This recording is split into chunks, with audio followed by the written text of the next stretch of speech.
Hello, football family. Welcome into Huddle It Up Films as Alec comes running back in, ruining my intro. I You had a great know. intro here, Alec. It took But me too long.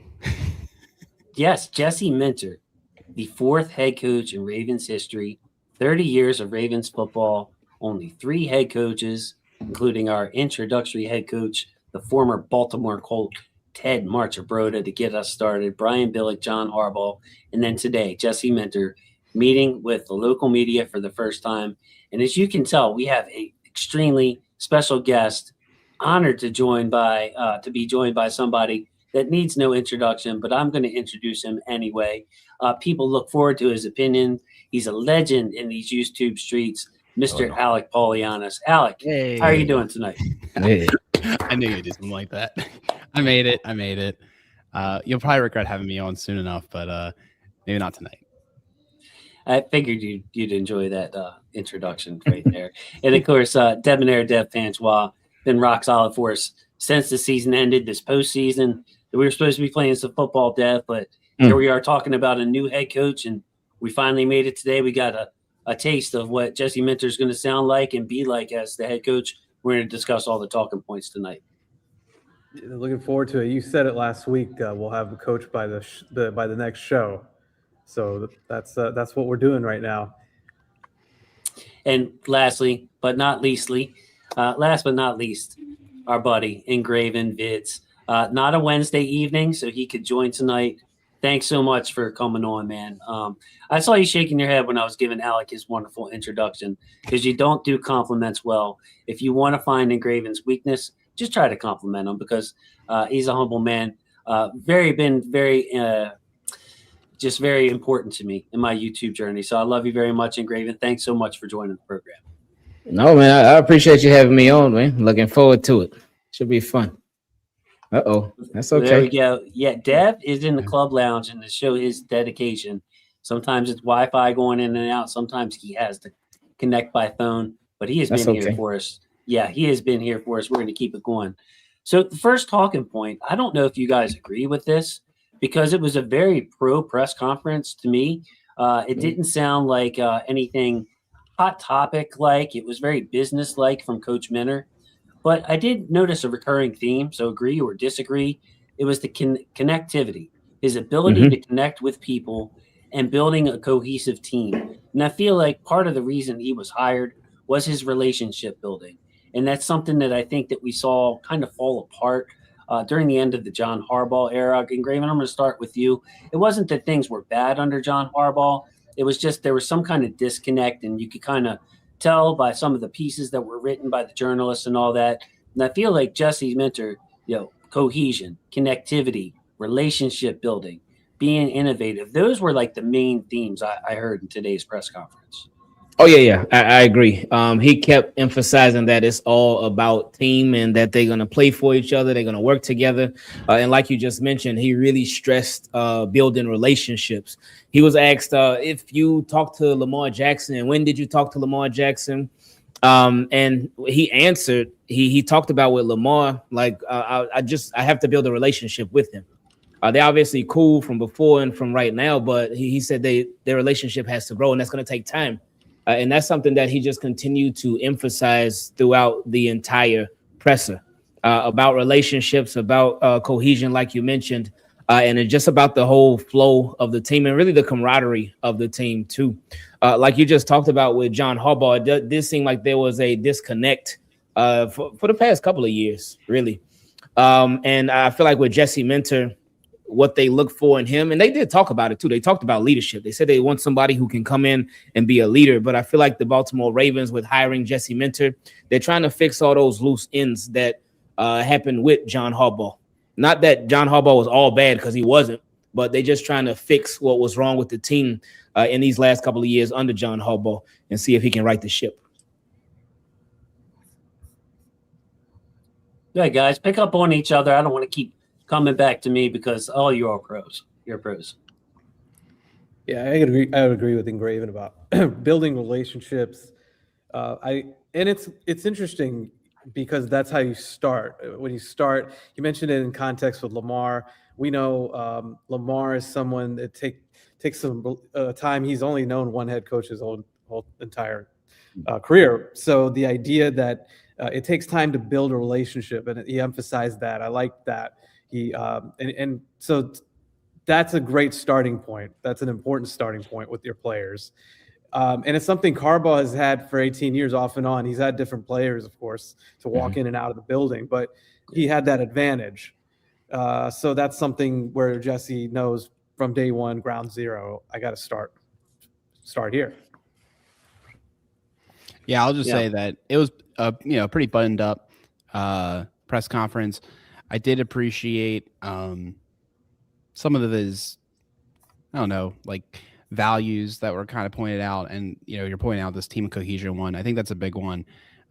He talked about our offense, our defense, our special teams, and kind of just almost stressing the complementary football side of things. And it's not like anything new or novel, but it was good to hear from him. Definitely keen to hear more from him as games actually happen and we have like more meat on the bone. This was kind of just exploratory, but I do think they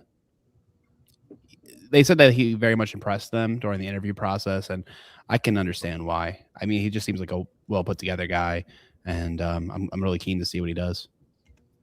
Me too. I feel like it just came across to me, guys, that Minter is a people person and a great communicator. And when I'm looking to take this team to the next step, I think that that's going to be a crucial part of it. I do get the feeling that, and reports came about this, that at times it felt like Lamar people were walking on eggshells around Lamar. And like when we get to the new OC talk and all this other stuff and the head coach, I made the point last week, Ingraven, that you can't walk on eggshells. The greatest players, the Ray Lewises with Mike Singletary, the Ed Reeds with Chuck Pagano, they want to be coached hard. They want to be treated, like everybody else on the team. You need that kind of feedback. You need that kind of relationships. And it was just telling that, Jesse Minter went on with Pat McAfee. He went on with Colin Cowherd. He went on with the local media. I mean, he was everywhere this afternoon. And the one thing that just kept coming up was the relationship building, the cohesiveness, the connectivity, the everybody believing in each other. When he talked about the culture, he's like, we got to build our own. That's up to the players. That's not up to me. So like a real partnership. And I think that that's been missing from the Lamar angle, but it could be used in the whole team, offense, defense, that complementary football that we look for, Ingraven, that's been missing. The defense taking ownership when the offense is failing, and the other way around, the offense is struggling, the defense is stepping up. I think that kind of personality and mindset can really do wonders.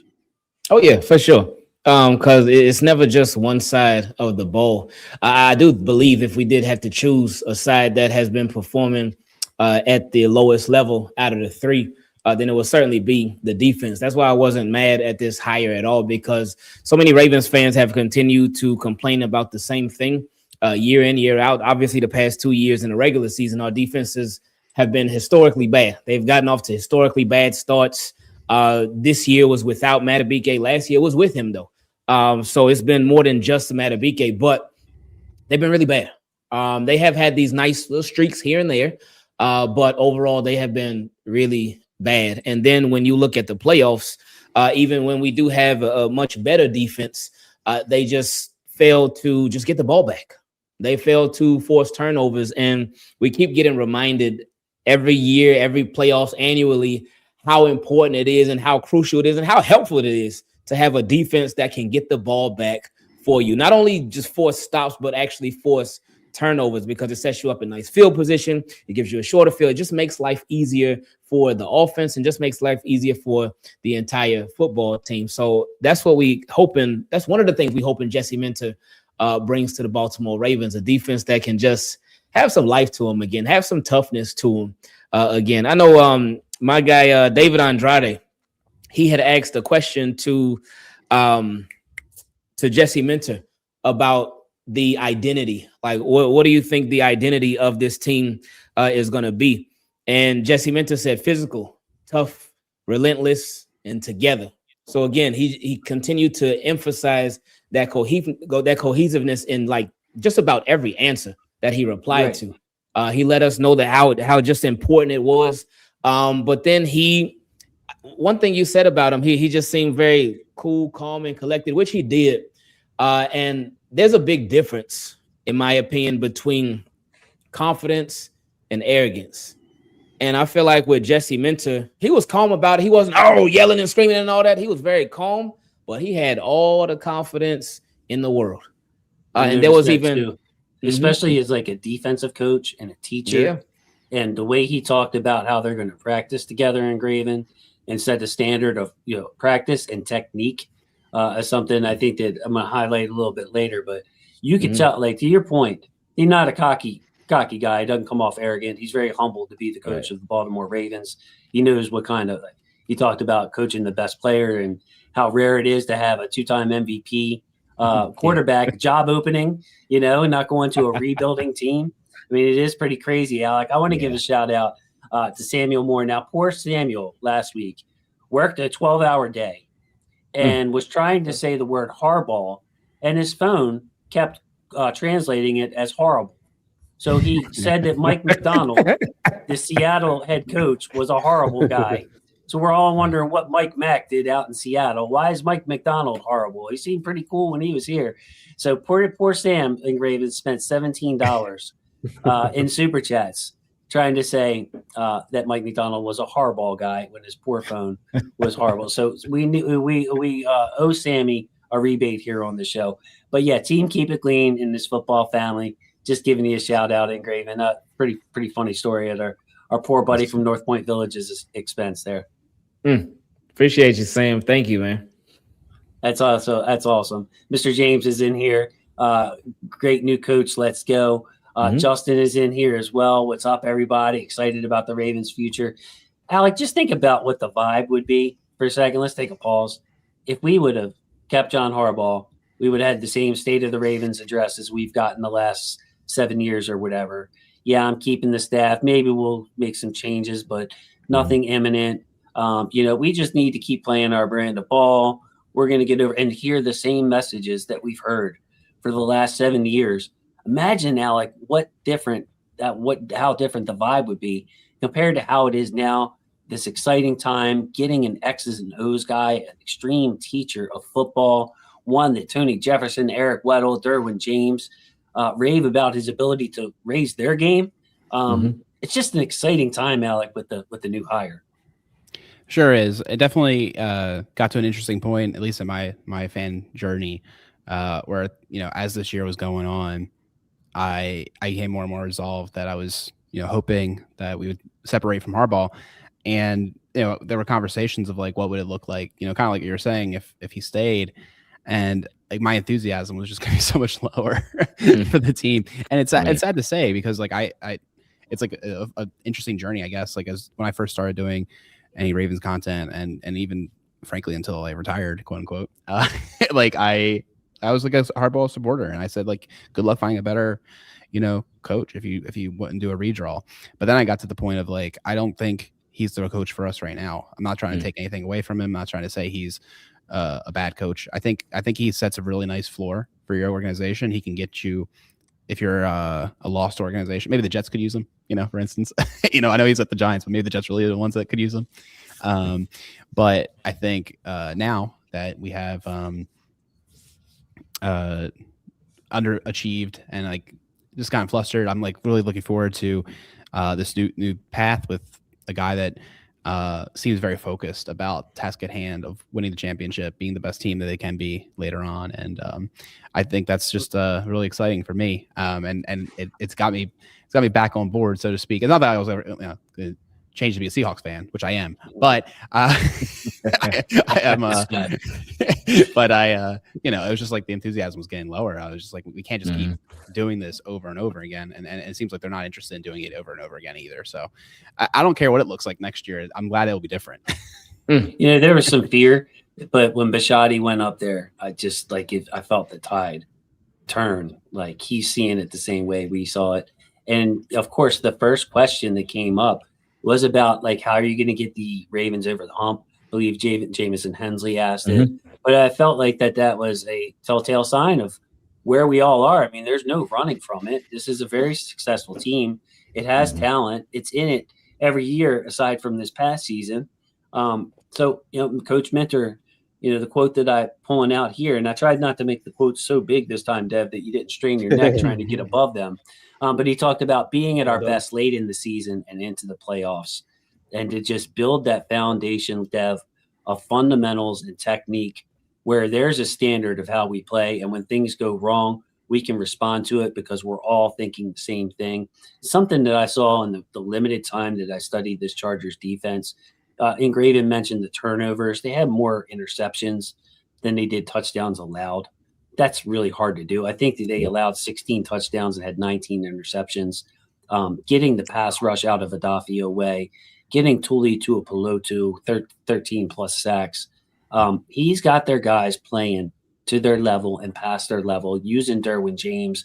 You can tell that he's excited to use Kyle Hamilton. They asked him about how he's using him, and he's like, look, this man has to be close to the ball. Unlike Zach Orr, just put him at free safety, strong safety. It took him 5 weeks to put him at nickel for the Ravens to get another safety in here in Alohi Gilman and allow Kyle to be Kyle. The way he's going to be Kyle from the start with Jesse Minter. Dev kind of going all over the place on this, but he talked about being at our best late in the season and into the playoffs. There's no ducking it. And like a lot of these coaches, they go 7-10 the first year, and it's an upgrade. Harbaugh goes above 500. I'll probably throw a parade for him at the Giants. Not quite the same thing here for Jesse Minter, kind of the opposite, Dev. Yeah, no, we talked about this too. The coach that takes this job, and I think Mike Florio brought it up, the brilliant Mike Florio. He's been on a roll lately, right? The take of the head coach is walking in with all this pressure. I don't think this is the top job out there because I wouldn't want to follow Harbaugh and all that pressure and the expectations. Well, Jesse Minter leaned right into it and said, no, like this is the standard. This is the expectations here. I know exactly what it is. And I liked what he said, which is that you have a goal and then you have standards that help you get to that goal.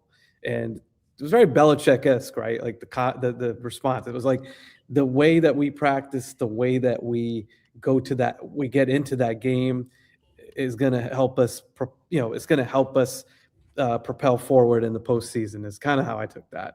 And you have to lean into that. It shouldn't be inconsistent, and that's how your preparation. And then I've made the point lately, at least, that I feel like, and I'm watching some of the games from this season over again, and I feel like the one thing, in-game adjustments have lacked in a big way too. When you're playing the better teams, they're constantly making adjustments. You look at the Seahawks and Rams game, like that was a great example. Those teams were making adjustments on each other, halftime adjustments, series to series adjustments. So in a nutshell, to me, I think he understands it. He's been in the playoffs 2 years in a row now. He's been here in the building. He understands that this is this is what they aspire for, to win championships. And I think Bishotti or someone even said that, right? So that's their standard. He understands it. I thought he gave a great answer, and it's reassuring that that's what his mindset is. So, Ingraven, I'm going to tie it into you with this super chat from Samuel Moore. So I want to get him up, but it ties into Dev's point. Thank you so much, Samuel. Love you very much. Appreciate you always supporting the show. I'm calling it now. Minter will have this defense back in the top 5 this year, building on the expectations, Ingraven, that Dev was just talking about. We expect to have a good defense here. We have an X's and O's coach. Dev mentioned the adjustments. I've seen it. Mentioned the numbers speaking to themselves. I just talked about some of the individual performances. With the talent the Ravens have on defense in-house, even though they're losing a lot of players, the expectations for this defense is going to be high.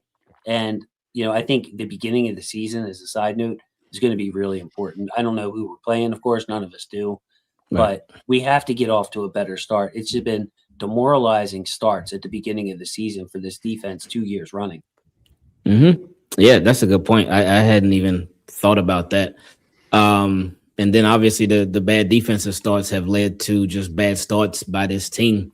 Obviously this year was 1-5. I think last year we started like 1-2, right? I believe something like that. But anyway, I do. Oh, go ahead. Oh yeah, 0-2, and then same thing, slow start. It was Kansas City and the Raiders, right? We lost to the first 2 games, and then before we got our first win, yeah. Yeah. So yeah, we starting slow is never good. But like you mentioned earlier with the quote, he said he wants the team to be best late in the season, and then into the playoffs as well. Something that Dev had brought up is about the pressure that's on Jesse Minter as the head coach. I think there's an immense amount of pressure on him.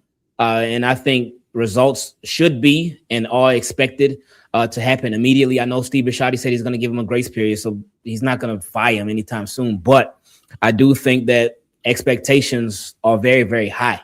One, because not even because of John Harbaugh, but just because of the state that this team is in right now. Like Dev mentioned, that they're not a team that's rebuilding. They're not a team that has to do all this. They're very, very close. They just need to fix little things here, fix little things here, there, and they should be right back in the thick of things again. Something that Mentor talked about that I really appreciated too. He said that I'm not John Harbaugh and I'm not Jim Harbaugh. He said, I'm going to take that foundation that the Ravens have and I'm going to build on that and hopefully make it better. And that was nice to hear that. It was refreshing to hear that. Something that Alec talked about. He did say all the right things. Obviously, we got to see how things translate to the regular season. But he got us started off on the right foot. As far as the Baltimore Ravens having a top 5 defense this year. Yeah, speak on it. Speak on it. Top 5. Let's say top 5 in points. Because I don't like the yards thing because that can be, you're up by 20 points and you're just letting them. How about top 5 in points, Ingraven? I'm going to go top 10 at least. I'm going to go top 10 as like the floor. Top 5. Hopefully. He obviously did his thing with the Chargers. I think they had the number 1 defense last year, right? But it just depends on what metric you go what's by. That? Yeah. Right. So number 1 in points, number 1 in yards allowed. He's been top 7, I believe, in points both years. And you can fact check me on that, but they've been good. They've been top 10-ish in pretty much everything. Like red zone, they went up there. Sorry, go ahead. No, you're good. You're good. No worries. But what you talked about, Jason, that's a crazy stat that they had more interceptions than touchdown passes allowed. I think it was 16-19. I should have brought that up, but yeah, that's the kind of defense he has. And Ingraven, it reminds me a lot of Mike McDonald. And I'm going to kick it to Alec here, where it's just like, okay, you know where the pressure's coming from, so you know where the quarterback's hot read is probably going to be because we studied this. So now, Ingraven, you can jump that route. You understand? Like, you know what we're doing, where it's going to get home, where the quarterback's going to go. So you're going to come crashing down. And that communication and preparation, with Zach, it was like sometimes Ingraven, it looked like we didn't practice. Alec has heard me say this many, many times. Like, they're all calling the same schemes, Alec. It's all we're on the cover 1. Are we all out blitzing? Are we running cover 2? Are we running man defense? Are we playing match zone? They're all running the same thing. It's not like they're inventing new ways to play defense. The cover 0 is kind of a phase now, mugging the line of scrimmage. But Mentor's defenses are well practiced. They look extremely well practiced, like Mike McDonald's. Now, Road Live 95, like the rhyme there. 699. We didn't hear any ancient philosophical quotes, scriptures, anything about fighting hard. It's a new day, fellas. I'm hyped. We got our nerd boss. Yeah, speaking of nerd bosses, we have an expert on the subject here tonight, and Mr. Alec Polianis. I was coming to you on that. I saw the smile already. But yeah, with Jesse, like, maybe this is harsh to say because I'm old school, Alec, but like when I think of football head coach and the coaches I grew up with, and in the coaches who have coached here, Jesse Minter doesn't really fit that mold. Rose using the term nerd boss, which is why I'm saying this. Yeah. But he comes across more of like that genius offensive coordinator type, that just really talks ball and gets into the X's and O's and teaching. And that's kind of an exciting time for me. We're away from the leader of men, and we're going with a real teacher who's great at building relationships, as we mentioned earlier. That's his calling card. People trusting him, people liking him, and people believing him. But the nerd boss aspect, Alec.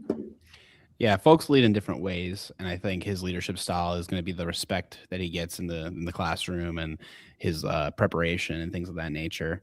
Yeah, we might not be getting any biblical quotes for a while. Who's to say? Give him some more time, I guess. But it's different. It's a different feel. I get that entirely. I don't want to like cut ahead, but like the EDC comment near the end where he's like, I couldn't picture Minter as a head coach when I first started this process because of his time. Backhanded. It's fine. I embrace it. He's gonna be mad at me by the end of the show. I know it, so it's all good. So anyways, what was it? Oh yeah, so like I get it too because I didn't like really see it too. Like just like when you hear him talk and the way he talks, it's like, oh yeah, this is a different style of coach. But frankly, I watched a little bit of Seahawks content recently because I'm a big Mike stan and I'm over here trying to see like how he leads, and it's kind of similar, right? Like he has like a lot of military thing he does, like kind of pulls from the military quotes and things of that nature, but it just seems like so like kind of direct and to the point. Like it's not like he's not trying to inspire the team to victory. He just wants to inspire them to play their best ball with like confidence of the scheme. Like, you know what I mean? Like, I don't know. It seems like just a different style of message. One thing they talked about with Minter and McDonald is that they wanted to, teach the defense in particular, right? That's their specialty. Teach the defense such that when they go up there, they can kind of call it themselves, right? They're able to make the shifts, Yes. like they have like a structure, but like based on what the offense is doing, they have flexibility.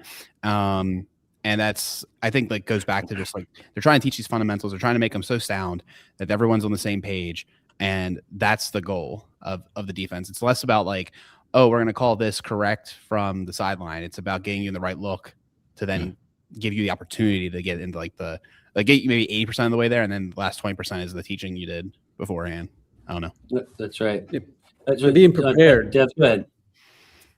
Yeah, just think I think to pick up on that, it's preparation and the details and just, I liked what you said, Alec, being fundamentally sound.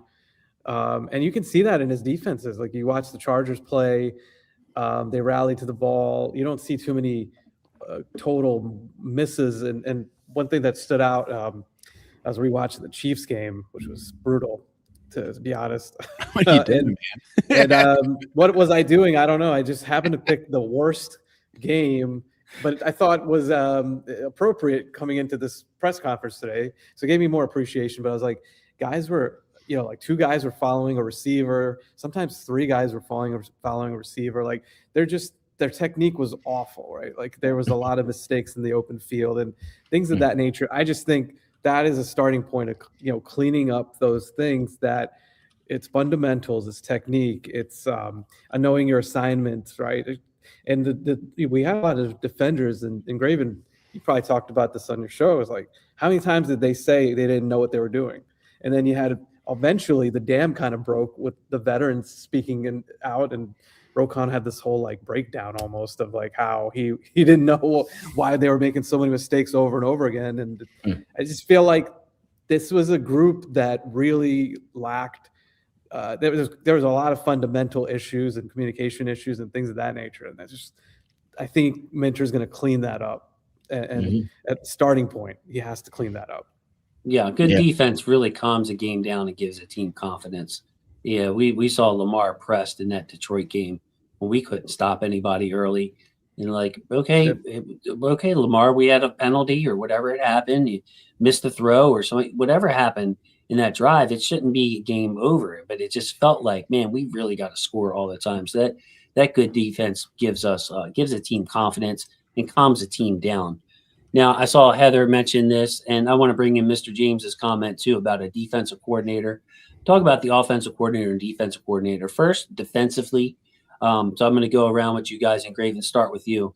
But what I would like to see at defensive coordinator is a younger guy. Yeah, a lot of people are calling for Baltimore native Jim Schwartz, a proven defensive coordinator, and he can add to that. He might be one of those guys. But I kind of want it to be Jesse's show on defense. I kind of want it to be Jesse's show. I would like a new position-specific coach, like a pass rush future defensive coordinator, or something of that nature that can really work with the unit and be an extension of Jesse and his philosophies. On the offensive side, Lamar is still involved in the offensive coordinator search, head coaching search. Coach Minter talked about talking to Lamar multiple times and building that relationship with him. But Coach Minter said building an offense around the best player in football is his goal.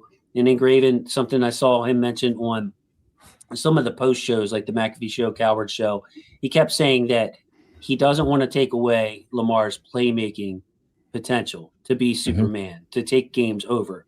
But he said that it's his job to keep Lamar on schedule as far as make the scheduled offense as tight and efficient as he can. Todd Monken talked about the smoke break with Lamar. Sometimes he needs a smoke break. So, with Coach Minter's philosophy and what he's looking for in an offensive coordinator, it's somebody that can design a nice offense, keep the running game involved, keep the receivers involved, make the easy throws, easy for Lamar. And then, of course, play into Lamar's strengths of making a big play when you need it. So saying all the right things, but coordinator talk in general to you, Ingraven. That's my philosophy on the defensive coordinator. Offensive coordinator, I'm just going to trust Coach Minter and Lamar Jackson because I'm not playing quarterback. My legacy's not on the line. I don't have to envision myself in somebody's offense. That's up to Lamar. Lamar needs to believe. Lamar needs to be in constant communication with his offensive coordinator, building a game plan together. Well, what happens if this doesn't work? What are we going to pivot to? I would like to see an offensive coordinator on the sidelines with Lamar. I don't like Lamar sitting alone or with T. Martin.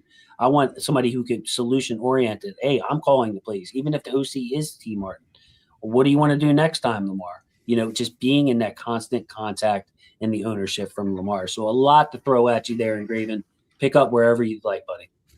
Yeah, it's all good. One thing that he said along the lines of what you were just talking about with Lamar Jackson, about stuff being on schedule, but he also said he wants Lamar to still be able to use his instincts to make plays. And that's important because I think that just helps the whole flow of the offense and the whole flow of Lamar's game just go better for him to be instinctive. Now, with an offensive coordinator, one thing that I think about with this whole situation, especially with Jesse Minter being a defensive guy and him mentioning today, just clarifying it, even though I feel like everybody assumed it, but he just put it out there. Since he was asked about it, he said he is going to be calling the defensive plays. But he did say at the same time, while I'm going to be doing that, I still want the opportunity to still be the head coach. So with that, it does sound like at offensive coordinator, I think he's going to be hands off. He's going to still jump in from time to time, but I think it's going to be one of those situations where he has a guy run the offense and he's like, hey, you got it. I'll chip in. I'll give my input too, but that's going to be your thing. But on the defensive side of the ball, then he'll have a whole lot more input since that's his specialty. So that's why I think as far as the offensive coordinator, man, that you got to get this one right. You really, really do. And with him being a defensive guy, I just really wonder if he would even hire a offensive coordinator that hasn't called plays before, somebody that is up and coming. I know Declan Doyle has been a name that's the Bears offensive coordinator, even though they said Ben Johnson calls the plays, but he's somebody that has been talked about recently. So there's a possibility with that, but I feel like they will go with somebody who has been there, done that before and has some experience. Because with him being a brand new head coach, I just couldn't see, especially where the team is at right now. I feel like if the team was a lot younger, if they were a lot more inexperienced, then they may go with an inexperienced offensive coordinator. But with the team having a lot of experience, then I think they will go with somebody who's a little bit more seasoned. But we'll see what they end up doing. As far as defensive coordinator, I am somebody too that was on the Jim Schwartz train. Like I'm like, hey, overload this coaching staff, make the coaching staff crazy, hype, just bring everybody. But with Jim Schwartz, if he was the defensive coordinator for the Ravens, he could be that. But I also feel like he would sort of be taking a back seat almost because, again, Jesse Minter is going to be calling the plays. So with what you said about hiring somebody who's younger or maybe a little bit more inexperienced, I can see them doing something like that on defense because Jesse Minter, he's still going to be running the show on defense too. So, Dev, I want to put it to you this way. If we get Nathan Shieldhouse is under the Sean McVay, same thing Ingraven as Declan Doyle. Sean McVay is running the offensive show. Shieldhouse is an OC, and he's the offensive coordinator, but he's not calling the plays. Same with Declan Doyle. Dev, would that make you really, really nervous on offense? Do you need a veteran type OC like a Cliff Kingsbury, or would you say, hey, look, this is as much Lamar's offense, audibling in and out of plays, coming up with the game plan with this new OC? I trust Lamar's experience and, say a Declan Doyle type experience or a Davis Webb, who's never called plays in the NFL level, as far as I know. So yeah, Dev, what's your thoughts on that? You're going to be nervous if we hire somebody who's never called plays before, aren't you? A little bit, but one thing that is interesting is the O-line hire, Dwayne Ledford. And he's got run game coordinator experience. So although he's not an offensive coordinator, he does bring that veteran presence to the table that Ingraven was alluding to. I mean, it's in a different manner, but it's kind of like when they had Greg Roman, right? He came in, he was the run game coordinator in 2018, and then Marty Morningweg ultimately was the offensive coordinator, but they kind of, I would say they kind of had a shared responsibility more than anything else. So that's one thing to think about with the younger guys like Doyle and Webb. Could they do something like that where you have, they would be responsible for either side? And Shieldhouse is similar because he's the pass game coordinator. The difference with Shieldhouse, though, he has called plays in college. So I think he has a bit of a leg up in that sense. But Doyle really fascinates me, guys, because like if I was to lay my chips on the table with the Ben Johnson offense, I really think that fits Lamar very well. And also the other side of this is with Ledford. He ran a zone scheme in Atlanta. So if you think about it, it's a really good marriage because you got the Lions run a bit of a hybrid West Coast offense, and then you got the zone concept. So it all kind of meshes well together, and that might be what they're looking at too, right? And I don't know how much Webb and Peyton's offense is kind of suited there for the blocking side of it. So to answer the question, I'm not as nervous as I might have been, honestly speaking, with the better X's and O's. It's shaping up as a better X's and O's group, like a group that could really – they could work well together, I think, and that's my hope. And I think Jesse Minter, as much as you make a fantastic point, Ingraven, like he's likely to hand that off, the offense to the offensive side because he will be more invested on defense. But a guy like this could still bring a lot of good ideas to the table just because he's seeing schematically some things on the defensive side. So, not as nervous as I would be. The one thing is Kingsbury does have that. Out of all the guys we've talked about, Kingsbury has the most experience. So if you just want to straight up like have a guy that's done it, that's the guy. You brought up Dwayne Ledford, and my apologies for taking it sort of in a different direction, but I really like that hire. I know I saw like the Falcons, they've been in like top 5 or top 3 in rushing the past 3 years, but something I thought about that is with the Falcons and their offensive line, I know they had lost a couple of guys, I think, before the season started, and they were still able to do that. Bijan Robinson, obviously a very, very special player, but he ran for, I want to say like 1,500 yards this year and last season too, behind that offensive line. But what sticks out to me is that he did that. And what I mean when I say that is you look at Derrick Henry, he had, I think, 1,500 yards this year, like 16 touchdowns. Last year was 1,980 yards and 19 touchdowns. So he went crazy for the past 2 years, but our offensive line hasn't really been special. But he has Lamar next to him. Bijan Robinson doesn't. He has a Kirk Cousins. He has a Michael Penix. He doesn't have a Lamar Jackson next to him. So for him to be able to do that, when, in my opinion, if you have a special player and everybody knows that player is going to get the ball, they know it's coming. If that player can still make plays happen, then that makes them even more special on what that team was able to do. So that hire right there, in my opinion, they knocked it out the park. They really, really did. So And I know they had Drake London, and I know Kyle Pitts. He did a little better this season than he had been doing, but still, like for Bijan Robinson to be able to produce like that with an offensive line that didn't even have all their starters, and they know that he is their focal guy on offense. Right. That's a good sign, a really good sign for an offense Again. that does have a Lamar, that does have a Derrick Henry, that does have a Mark Andrews, that does we'll lose some guys too. We'll see, but we have other special players too, so that should make the game that much smoother. Ingraven, you talked about the quarterback first and foremost, and it's not just the threat of Lamar Jackson running the ball. Kirk Cousins isn't going to run. Michael Penix isn't going to run. It's where their arms is at this state in their career. Do you have to contain them in the pocket? Drake London was hurt this year, banged up, had a down year. So it was. What do you do when you go in to stop the Falcons? We contain Bijan Robinson. We win the game. And despite that, he went on to do what to do. Alec, I'm going to kick it to you on a schematic point. But before I do that, we got to bring up our guy Samuel Moore. Thank you so much with the super chat. With most of the good offensive coordinators returning to their teams and others being signed as coaches, do you think he will try offensive coordinators from college? I think not, Samuel. That's just my personal opinion. Alec can weigh on this afterwards. What I think, Samuel, what we're going to look for in a new offensive coordinator is somebody who's going to run stretch zone, outside zone, wide zone, whatever you call it. It has many names, but that is what the offensive line coach is inclined to run there in Atlanta.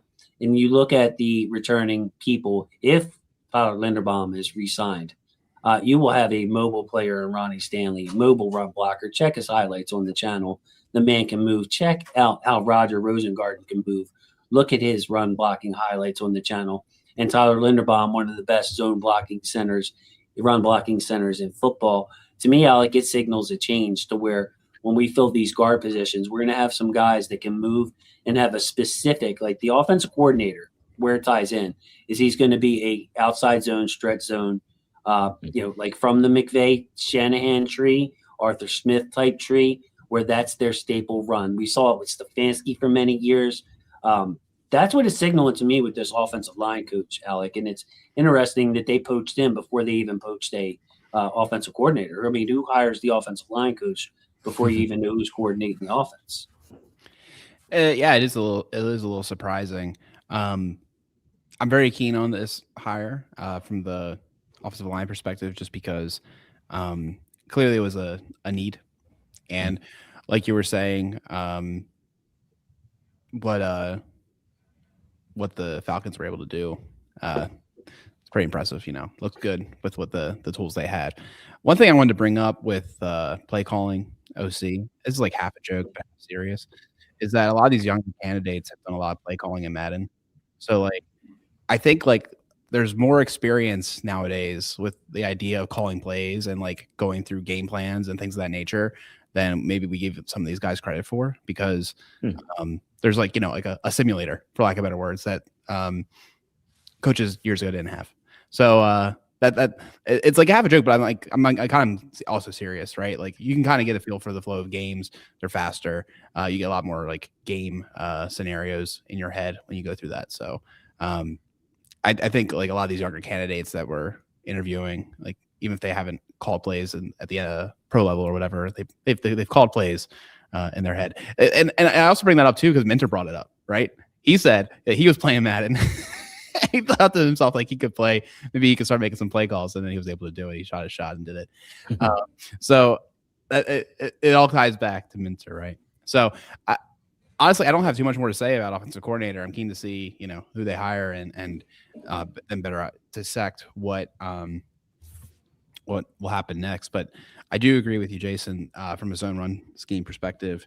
I think that's where the league's going or is. And I think it would fit our team well.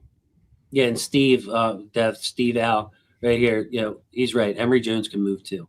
You got to see some of his. So you have guys that can move. So a more mobile offensive line, you still got to power it in when it counts.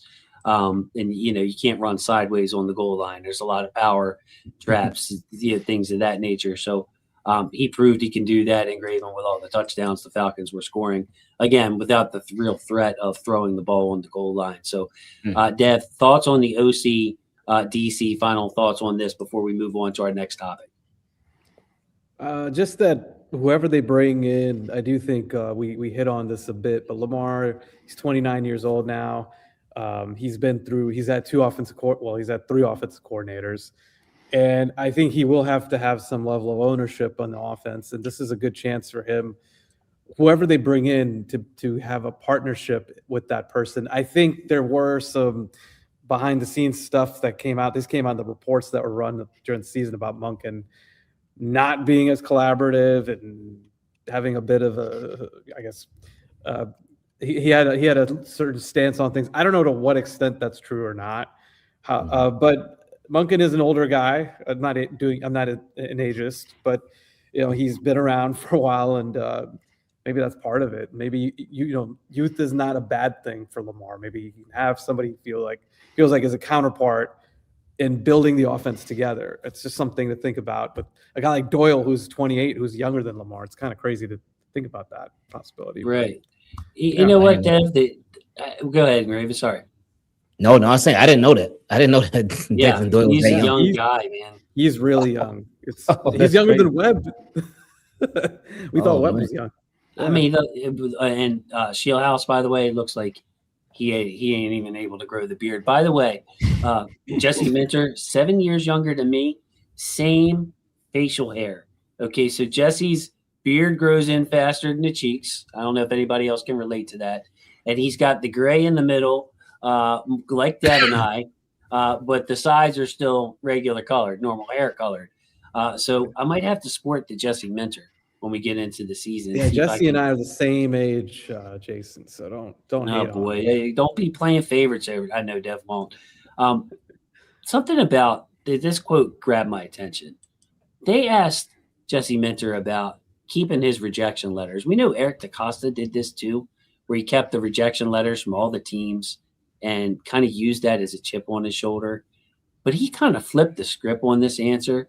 A lot of players that are drafted, Ingraven, that you speak to this, but they talk about the 6 receivers drafted in front of them and the 4 quarterbacks drafted in front of them. And, every team that passed on him, I'm going to make them pay.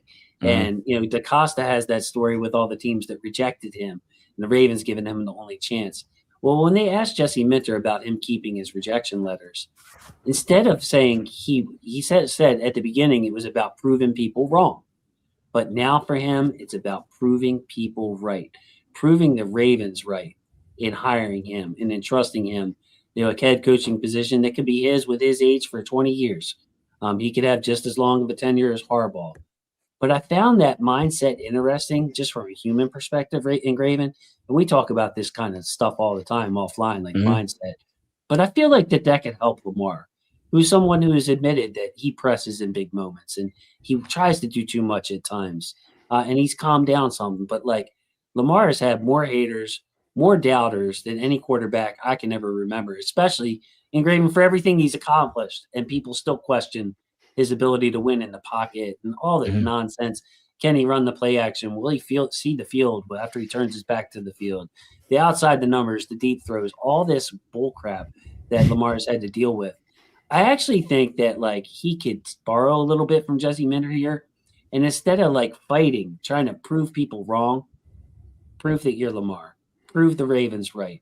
Prove yourself right in this head coaching hire and this OC coordinator collaboration that you got.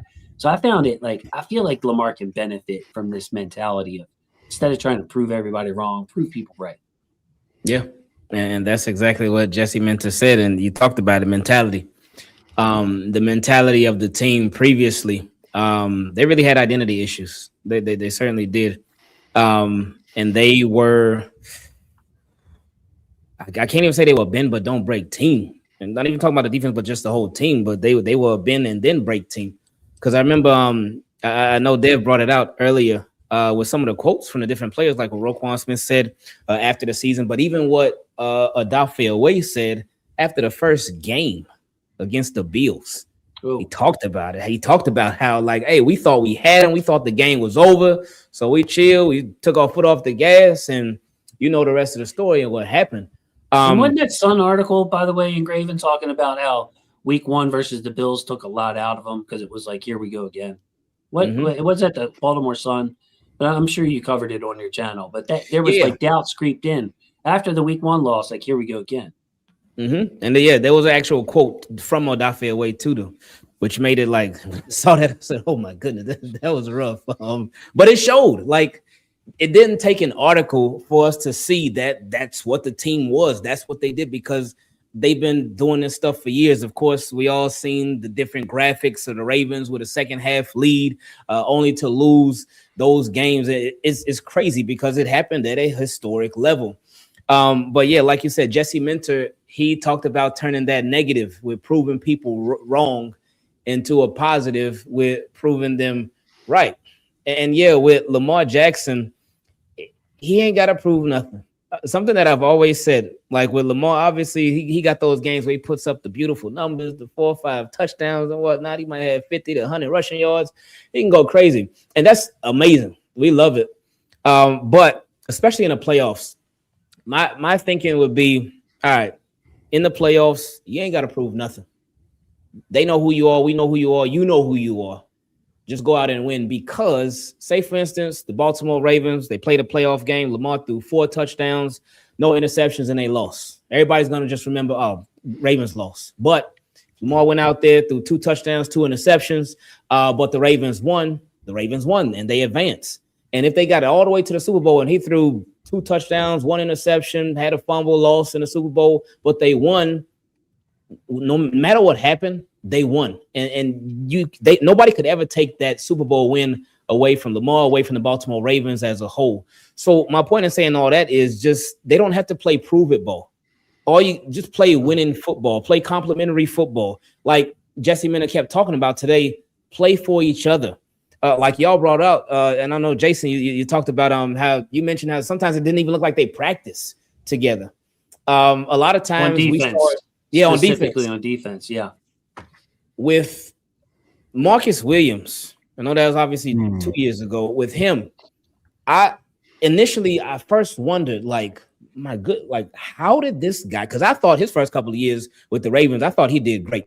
I thought he was all over the place. He was getting all these interceptions and what. I know interceptions don't tell the whole story, but I thought he was playing pretty good. I know he got hurt, but then the third year he was healthy, and then there was just this tremendous drop off, and I'm like, what happened? And then with Roquan Smith. The previous couple of years before these last 2, he was doing fine. He was doing his thing, but then these last 2 years, the drop-off was crazy. Even a guy like Trent Simpson. I know he only played 1 game a couple of years ago in his rookie season, and in week 17 or 18, that last game against the Steelers, and he was flying around looking great. But then he ended up getting benched for bad play last year, and then this season he got benched for bad play again. And it's like, man, he lost his job 2 years in a row. Like, what is happening with some of our key defensive players? But obviously, the scheme changed. Zach Orr took over, but they didn't look the same. The guys didn't look the same. The players didn't look the same. They were not playing for each other. It seemed like there was guys trying to do multiple people's jobs. There was this miscommunication. So many times you saw the Ravens arguing with each other. And obviously, it's a football team. It's a football game. So you're going to have these heated conversations at different moments. But with the Ravens, it seemed like, and maybe it's because we all watch them every single game and every single play, so we pay attention to it even more. But it was a lot of times where they're going back and forth and telling each other where they need to go and whatnot. And it was just a lot of times it could just look like a mess. So hopefully with Jesse Minter, he said that his focus is going to be on a lot of the fundamentals. And I know Dave was speaking about that earlier. And that's going to be so important that they get the small stuff right. Because if you don't get the small stuff right, when it comes to the big stuff, you're going to fail every time if you can't fix it while it's still small. So that's going to be a big point of emphasis for Jesse Minter, and not just this defense, but this entire team fixing those fundamentals. Yeah, I think that's a great. Everything you said, I think was spot on. I agree with it all, and and I think you bring up a really good point as well as like their mentality in the postseason as it relates to all this stuff. I feel like they tried. I think we've all probably observed it on some level, but they seem to try too hard. It's not just number 8 It's like you saw Jason, you brought up a great point, or your breakdown of Derrick Henry earlier in the season. I thought that was some of the best stuff that any analyst, content person put out on it, which was that he looks like he's not trusting his blocks. He looks like he's not even seeing the blocks the same way, right? And because he's atrophied at this point with the blocking that's in front of him. And that's just one example. And you take that to every place on the team, like offense, defense. Hamilton, like let's just say, like he was feeling like, I got to make some splash plays, right? Because these guys aren't making them. And all of a sudden you're in a situation where too many guys are, to your point, Ingraven, they're trying to do each other's jobs. They're trying too hard. They might be pressing in the playoffs. That just magnifies to me. And I now that you take a step back, you breathe. And like you said, maybe the game is just simply Lamar. He's like 16 to 21 for a touchdown, and he doesn't turn the ball over, but they win the game in the playoffs. Like nobody's going to care. Nobody's going to care if you're not putting up those numbers, and nobody cares that Peyton Manning was terrible in the playoffs, but he won 2 Super Bowls. Like he was awful in the first Super Bowl they won. I think he had like 3 touchdowns and 7 interceptions, something like that. Yep. Like we're past that point, and I think if Jesse Minter can take this, I think it's a nice positive spin, like prove people right that believe in you. Let's start with that, right? Like across the board, people think this is a talented team. You guys are on the cusp of winning a championship. Let's just try to play, like let's just try not to forget those fundamentals. Let's do our thing that we normally do, and we'll be fine. And I made a point on Twitter earlier, like he struck me as he had like a Zen quality, a calm. And I remember watching like Last Dance, if you guys remember, like when Jordan was describing Phil coming in and like his Zen approach and that whole thing like really helped them because they were pressing and they just didn't, I don't know, it kind of like, it helped the way they approached everything. And I kind of got that vibe from him too. And I hope that's where this kind of rubs off in a different way. And Alec, back to the proving people right. And what Dev and Ingraven have said to tie it in, pressing too much in these big moments. I mean, Mark Andrews doing some crazy stuff. Zay Flowers doing some crazy stuff.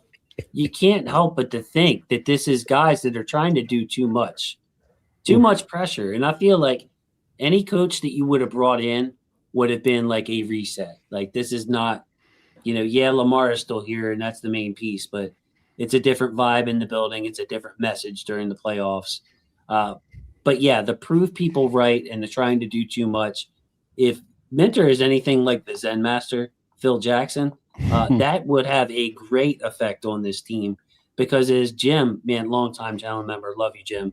Thanks for checking in. Simply put, we've choked. We haven't played to our ability when it matters most.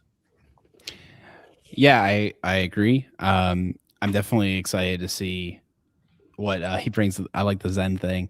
I was thinking of the F1 movie. He talks about, he's flying, he gets into like a Zen state. It's all good stuff. When I think it's obvious that they press, right? Like it's not a question. It's super obvious that they get in this mode. I think as a fan base, we get in the mode. We know that they're going to press. Yeah. There's so stressed. There's so much anxiety all around. We all need therapy. And Jesse's bringing the therapy. No, but I do think what's the show turning into, guys? I do think that it's a good point though. That I also really like this proving people right thing. I'm going to take it to heart. I think Jesse's already positively impacting my life, right? Like it's less about proving people wrong, right, and just proving them right. I think it's a good message. I think we all should listen to it. And no, but like in all seriousness, I think the team forgets what got them to that point in the playoffs. They forget the execution, the I don't know, like almost the ease of it, right? Like you guys have trained all year for this. You've done everything up to this point really well. Just do it again. Can you do it one more time? You don't need to be anything more in the playoffs. You just need to be you, and that might be enough. Can I just add something to Alec? I do think the coaching has been subpar, not just from keeping them calm so they're not pressing and they feel the pressure, the weight of the organization. I think being they outcoached, being outcoached, and like they're not giving them answers when they are facing. Like the other coaching staffs are just like they're so much more prepared for all of the possible outcomes. It just seems that way, right? Like if Plan A goes awry, and the AFC Championship game is the example of that. Like your Plan A, whatever that was that they came into, there was like, oh well, first down 6 run blitzes from the Chiefs. We can't run the ball. Okay, like we're stuck now. Not doing it anymore, right? Yeah, there's no. And look at the way the Patriots beat Denver.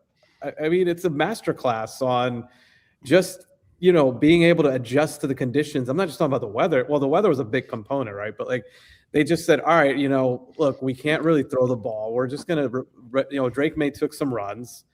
They punted. They kept running the ball as much as they could, and they didn't panic. And I think that's the other side. What you're saying, Alec, yeah. But then during the game, if you prepared, okay, like stick to the fundamentals. And then if the game goes a certain way, like our coaching staff, we're confident they're going to get us answers. I don't think these guys had that confidence. And I think this is a great point, Ingraven. I'm going to kick it to you to build on that because you know what keeps you from pressing? Having confidence in each other. You know what gives you good confidence in each other? Having confidence in the guys that are calling the plays to put you in the best position to succeed. So you don't press. You just know that your coach is going to put you in a good position. But Ingraven, I have to say a special hello to Papa Loop. Also wanted to say Papa Loop sent you a DM, my friend. Hope it found you well. Just sending love to you and your family and support to you and your family. We love you, and I'm glad to see you here on the channel, Mr. Loop. So yeah, Ingraven, though. Dev, what a great point by Dev. Like, forget about the proving people right aspect, but just the X's and O's upgrade on the offense and defensive side would be great. Now, I liked Todd Monken's offense overall. In the playoffs, it got a little different. Can we improve on that offense in the playoffs? And I'm confident we're going to be improved from a defensive X's and O's adjustments in game standpoint to where if a guy's make a mistake, hey, it's all right, Ingraven. No big deal. We got you. We're going to make up for that. Just keep playing your game. Oh, yeah. And yeah, shout out to Mr. Loop in the building. We appreciate you being up in here. Now, with the Ravens, something that Alec talked about was just them pressing. It's like we as fans, we knew that they were going to press. Other teams knew they were going to press. And then Dave brought it up too, as far as them just panicking and not having answers for the opposing teams. That has been the case with the Ravens for a long time. Mike Tomlin, he said it a long time ago. Ravens don't play 4 quarters. They don't. And if you watch the Baltimore Ravens, like even the last playoff game against the Bills, looking at that game, the Bills, they didn't have any crazy plays down the field. Maybe one against Brandon Stevens where he was at nickel corner and he got beat over the top. But other than that, they weren't like throwing the ball down the field, getting any completions. They were not playing this like sexy style of offense where they had all these groundbreaking plays and whatnot. No, they were playing very conservative football. Snowy day. Yeah, what they did, that conservative football, out of the Ravens, they kept making the mistakes. The Ravens kept making the issues, whether it was the turnovers, whether it was the defensive penalties. It was always something with the Ravens. They just kept having those hiccups over and over. So all the Bills had to do, sit back and be like, you know what? All right, we're going to let the game come to us because we know the Ravens going to give it to us. We're going to wait it out. It may take a little while, a little longer than some other games, but they're going to end up crumbling. So that's why it is so important that this coaching staff, they get it right. And just mentality. And I love the point that they have made about, again, having answers to when things aren't going wrong so the Ravens don't panic. And like you just said, Jason, having that confidence in the coaching staff, having confidence in your other guys on your team, knowing that, hey, we messed up. All right, we're going to be straight. We're going to be just fine. And we actually believe that. We're not just saying it, but we actually believe that. So it's important that they have that because that'll change the entire trajectory of this team. and Ingraven, Alec, I'm gonna kick it to you. This ties into the last bullet point that I had when he was when Coach Minter was asked about his vision for the defense. Talked about technique a lot, trusting your technique, being in the right spot, and leaning on that when times get tough. When times get tough, at least I know Alec's going to be where he's supposed to be because that's the technique we're teaching for this type of defense. We know Alec's going to drive on the crosser as soon as he sees a crosser. Whatever it's coached, whatever the defense is coached to do in that particular scheme for that particular play against that particular offensive formation. There's a lot of details, and he seems very detail-oriented. But Alec, the innovation word came up too. And it made me think of the offensive coordinator as well. Like, I think he wants to be innovative on offense. But I think most importantly on offense, it's going to be a Lamar-driven thing. He wants to find somebody who can build a relationship with Lamar, who Lamar wants to work with, not is okay with working with, somebody that Lamar is excited to work with. On defense, vision for his defense, innovation is part of it. And this is where it comes to like his mind, his cerebral nature, and his confidence in himself as a defensive technician, somebody who can win the X's and O's game. So I thought that this was a perfect segue into it, Alec, to where on defense, we get burned. We saw it in that AFC Championship game with Mike McDonald. Chiefs go down, they score. Took a heck of a play for them to do it, a back shoulder to Kelsey with Kyle Hamilton all over him. Mike McDonald adjusted, shut them guys down the rest of the game. That's what I'm hoping for Coach Minter, an innovative defensive coordinator, now the head coach of the Ravens. I hope so too. One thing that I saw come across today, and it made me laugh a little bit and just shake my head a little bit and excited for this next chapter, is Saleh was asked about what his role will be. And he said, I'm going to call the plays because otherwise I'm just throwing the red handkerchief and calling timeouts. I was like, oh, man, we're going to have a guy who's like. I felt like the timeout guy. I wasn't doing anything. Yeah, I was like, oh, man. Anyways, I was just like, it's going to be nice to have Jesse, with his play sheet doing his thing. But yeah, I'm excited for those adjustments. I'm excited to see, like we talked about at the top, just like a defense that I'm hoping, based on everything we know about Minter and his way of teaching, is going to just be on top of things. I think there'll be a lot less coverage breakdowns and a lot more opportunistic, making plays. One thing you mentioned, the innovation. One thing I hope that Minter's able to keep, and I'm kind of curious, this is like one of the things that's going to be so cool going into this next chapter, is like, I think Harbaugh did a lot of cool things as far as, when we had those injury concerns, they like upped their protocol, to try to like get ahead of injuries and things of that nature and put more like effort and science into that. And I imagine that's like institutional now, right? That's a Ravens thing, and they're going to keep doing that. But like, what other things will that Jesse try to unturn that might be useful for practices? Like what like practicing habits, like what kind of like intentionality they're going to have during practice. Like when I go to hopefully maybe I'm more interested than ever maybe to go to training camp, see how they're running things. Like, is it going to be a little different? Just like little things like that. Are they going to do the sliding around drill? The wet one. The hose, yeah. Yeah. Which there's probably nothing wrong with it, but it's just kind of funny, right? Like it's just like I'm curious to see all these different approaches. I was excited to see too. Now Gary, right? The special teams coach is staying. The kicker guy. What's his name? Randy Brown. Yeah, I was worried about that one, and I'm curious if he's going to get promoted. Because now we don't have our special teams coordinator anymore. But anyways, I was definitely like keen to see like some of the things that we've been doing well for a while, right? Like our kicking game and that stuff is going to stay, right? And that's good. And Alec, the analytics that we've adopted, that even Harbaugh adopted. Like, I like to hear the word innovative, Dev. It just I know it's just a word, but it's an intentional word and one that you heard a bunch of times in this press conference. And of course, his media press tour after his press conference. The man has got to be exhausted, Dev. He's been talking all day. And thank you, Samuel. Tea and honey. Thank you, Samuel.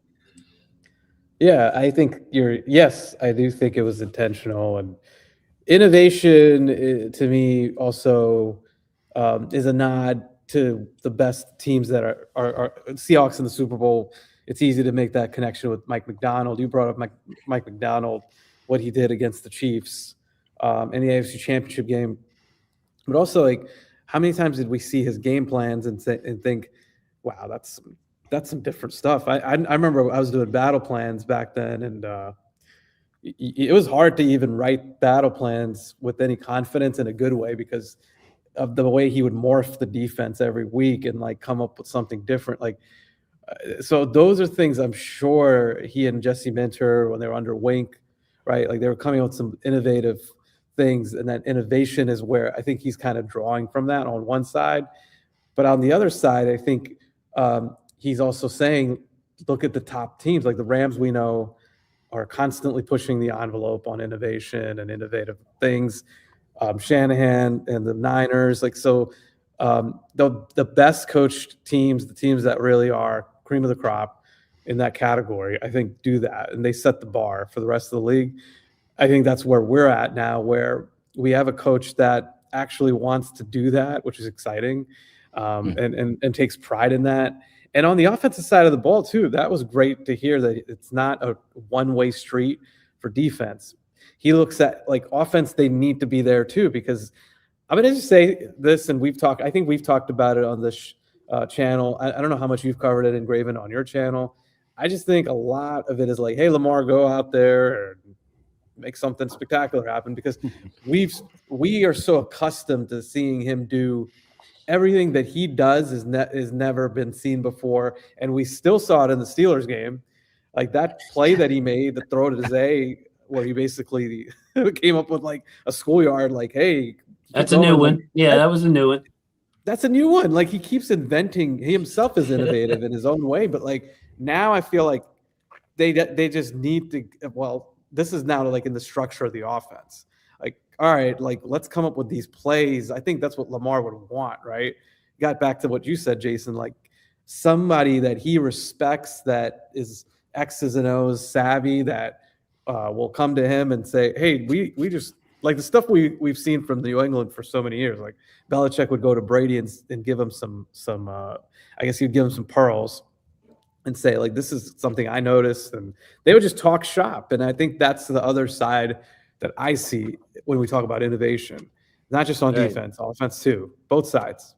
Right, and the communication too. Like, okay, Lamar, when we face our first 3rd and 7 to 3rd and 9, you know, what's your they got so and so with cornerback on the right side to keep them there. What's your connection with Bateman like at this point? Should we throw the slant to Bate, or should we go back to the high-low with Mark Andrews and Zay Flowers on the other side?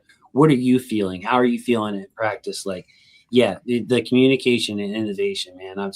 I'm really, really excited. Yeah. Oh yeah, for sure. And innovation is important. Creativity is important, especially on the offensive side of the ball. Something that you were just talking about, Dave, with the offense and Lamar, it just really did seem like it was boom or bust. Because as far as the schedule stuff, the on-time stuff, I feel like that was almost like a rarity.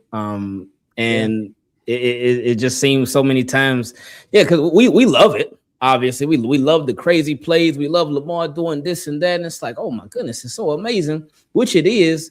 But a lot of times watching this team, it felt like there was a lack of structure on the offense. It really stuck out to me in the game that we played the Rams. Obviously, Lamar didn't play that game, but we started Cooper Rush. So Cooper Rush was out there, and the offense just could not score. They could not hardly move the ball. They were struggling mightily. It was bad. So then they benched Cooper Rush, put in Tyler Huntley. First drive, offense is moving down the field, but not because of anything through the air. It's because Tyler Huntley, he was able to run. And then that really hit me. I'm like, man, this offense, they are an offense where the quarterback has to be able to run. If the quarterback can't run, then they can't move the ball. And it was like a harsh reality to face, but it was like, this is what it is. And almost like this is what it's been. So hopefully, I would love to see the Ravens have an offense. And I'm sure it'll be hard for the offensive coordinator because you do have a Lamar Jackson, but I would love to see the Ravens have an offense to where, not that you create it like you don't have a Lamar Jackson, but what Lamar Jackson is able to do is a bonus. It's something that's added to it that you can add on top of everything that you call on already it when do. you need it too. Like he wasn't afraid to say it. Look, we're going to need Lamar to be Superman at times, and when he does, that's great. But we don't. We would wear Lamar out, Alec. We would wear his butt out. Third quarter, fourth quarter, and just the unnecessary risks that he would have to take. Man, yeah, it's exciting. Do you guys remember Steve Young's interview? What was it with Sarah and Bobby? Yeah. And I think he talked about this exact issue, which was that this was in 2023 when Lamar was having obviously his MVP season. But his point was that Lamar is now at the point where if he can work structurally in the offense like Ingraven was describing, and be really, really great there, it's okay in the playoffs to come out of the structure and make plays when he needs to and be great and be Superman. And I thought that really clicked for me, like resonated, right? And it was only something a guy like a Steve Young could say because he's been like that superhero when he needs to, or a John Elway, if he said it right, it would click. And so if somebody can get through to Lamar and paint that picture for him, and maybe it's just, again, it gets back to, I like the way Minter's speaking, right? Like it's simple. Mm-hmm. We want to make it easy for you so you can be great when we need it and really not over index on that for like games where we're playing the Browns or whatever, right? Like you shouldn't have to do that every week. We should have, you should have a sound approach that doesn't require that every single week. And I think, especially as he gets older, I don't want to keep harping on the age thing, but like, I think it's a reality, right? Like Lamar, like you said, Ingraven, Lamar can't run the same way forever. We saw glimpses of that this season. They need to get him back to kind of his Louisville days, like throw the ball from the pocket and like be that passer that he is really good at. And I think we take for granted his legs. Well, hey, we great show. We are at our time for tonight. Really appreciate Ingraven taking the time. Since we're doing a Thursday, he can make it. Much love to you, man. Much success. All of it earned. Appreciate your mentorship and being there whenever I've had a question. And we consider you one of my friends now. But at the very beginning, when I reached out to me, we didn't know each other, and you still helped me. And I'll always remember that and appreciate that, Ingraven. That's very big of you. And thanks for coming on the show. I couldn't let you go without at least one heartfelt moment here. Compliment, man. No, man, it's all good. I appreciate you having me on, man. So shout out to you, shout out to Alec, shout out to Dave. I appreciate y'all, man. Hey, maybe day 2 of the draft again, Ingraven. Oh, nice. Maybe you can make a surprise appearance late at night and come in before we pick our next Emory Jones or Adisa Isaac. That was fun, man. Yeah, man. So, Dev, Alec, thank you guys so much for joining us. I want to thank all the people that watched. The chat will be up, in about 12 hours. It takes for the chat to come up so you guys can see all the great comments tonight. I didn't want to scroll them up and have them cover people's faces, but I love y'all so much. With that, I want to say thank you. My football family. Love my football family. We'll catch you next week at our regularly scheduled time, Wednesday at 9:00, and enjoy the highlights that are coming out. The Daniel Faalele highlight video. Kind of enjoying the comments on that one. I got to admit. Of course, it's going to be one of my most popular videos is the Faalele highlight video. So, keep an eye out for those highlights. And with that, guys, say goodnight to everybody. Thank you. Good night. See ya. Good night. Good night. Have a good one. Alec, he gets a 3D printer, and this is what he does.